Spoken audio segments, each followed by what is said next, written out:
इब्लीस कौन है? हमारी कहानी का सबसे बड़ा विलन हम से शैतान के नाम से जानते हैं। वह दुश्मन जो हमारे दिलों में शुक डालता है और हमें भटका देता है। लेकिन हमारा दुश्मन बनने से पहले वो कौन था? वो कहां से आया था? इब्लीस की कहानी कोई परियों की कहानी नहीं, बल्कि अल्लाह की तरफ से एक गहरा सबक है जो हमें अतात, आजिज़िया और तकब्बर के खतरात के बारे में सिखाता है। हमारे नबियों के तफसीली शिजर हिन सब के बरक्स इब्लीस की आपदा पर असरार है। फिर भी हमारे सबसे बड़े इम्तिहान को समझने के लिए यह बहुत जरूरी है। कुरान हमें जरूरी बातें बताता है। इब्लीस भी बहता ऊंचे मुकाम पर था, लेकिन बुरी तरह कर गया। असकी कहानी को जानकर हमें जिनों के पोशीद हिदनिया और अल्लाह की तंबीहात के पीछे की हिकमत का पता चलता है। आइए ये सफर शुरू करें, सिर्फ तजस्सुस की वजह से नहीं, बल्कि अपने ईमान को मजबूत करने और अपने सबसे बड़े दुश्मन से खुद को बचाने के लिए। इब्लीस बनने से पहले वो अज़ाज़ील था, जिनों में एक इबादत गुज़ार जिसे फरिश्तों की सहबत में बुलंद किया गया था। इसे बरानहे बनाया गया था, इसे आजाद मर्जी दी गीत यावर इसने तुवील अरसे तकातात का इंतखाब किया। कुरान वाज़ह करता है इब्लीस जिन्न था, फरिश्ता है नहीं, इसे बेधुएं की आग से बनाया गया था। इसका वाला एक हुक्म के साथ आया। अल्लाह ने सबको आदम को सजदा करने का हुक्म दिया।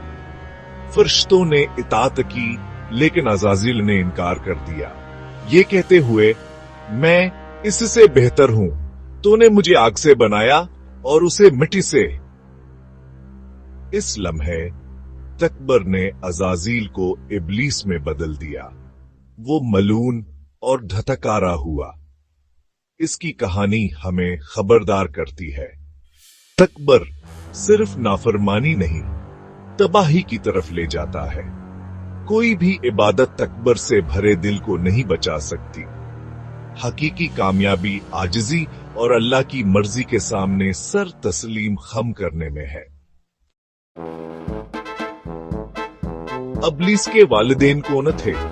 सच्ची यह है कि कुरान और सुन्नत हमें यह नहीं बताते। अल्लाह ने असलम को पोशीदा रखा, हमें याद दिलाया कि कुछ तफसीलात हमारे ईमान के लिए जरूरी नहीं है।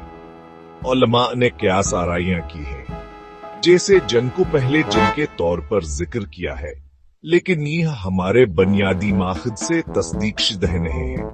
कुछ रवायत बताती हैं कि इब्लीस की बीविया से खुद से पैदा हुई थी, लेकिन ये गैर तस्दीक शुदा है। सब से महफूज मौकूफी यह है कि अल्लाह बतर जानता है।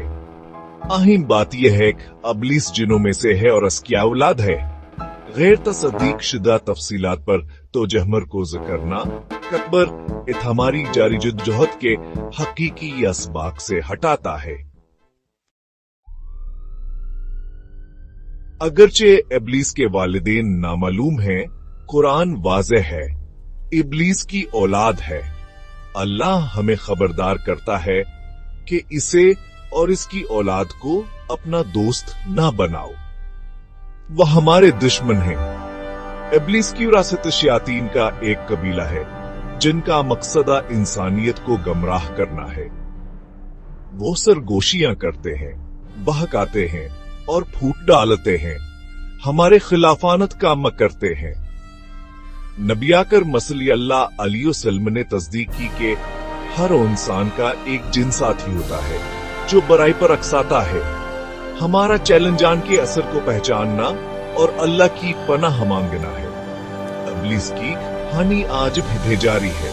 क्या आप इसकी सरगोशियां सुनेंगे या अपने खालिक की रहनुमाई? इंतखाब आपका है।